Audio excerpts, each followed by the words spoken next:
નમસ્કાર બાળ દોસ્તો, સ્ટાન્ડર્ડ 10 મેથેમેટિક્સ આકૃતિમાં બાજુઓ દર્શાવેલ છે, એટલે કે AB, BC અને AC. તો આ બધા ત્રિકોણમિતિ વિધિઓની બાજુઓ તમારે દર્શાવવાની છે. 6 વિધેયો છે એની. એમાં થીટા છે એ અહીંયા A કીધો છે. જો આ થીટા હોય તો આ થીટાની ઓપોઝિટ સાઈડ છે, આ સામેની બાજુ છે. પછી આ જે બાજુ છે એ એડજસ્ટન્ટ બાજુ છે, ગુજરાતીમાં એને પાસેની બાજુ કહેવાય.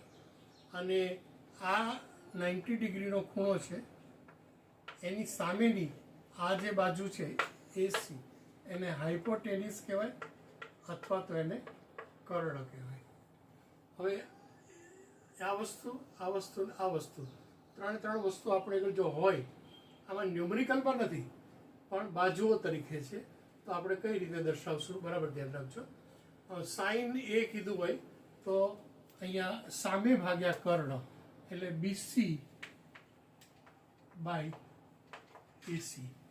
પછી કોસ કીધું હોય તો AB by AC, AB by AC. આ બે મૂલ્યો આપણને મળે ને તો બાકીના આપણે જગ જીતી જઈએ છીએ, આપણને ખબર પડી જાય છે. પણ પ્રેક્ટિસ કરવાથી જ ખ્યાલ આવે છે, આમનું ખ્યાલ આવતો નથી. તો અહીંયા 10 મેળવવું હોય તો sine upon cos AC remove થાય તો BC બાય AB. કોટ મેળવો તો આનું ઇન્વર્સ છે, તો AB ઉપર આવી જાય, AB બાય BC.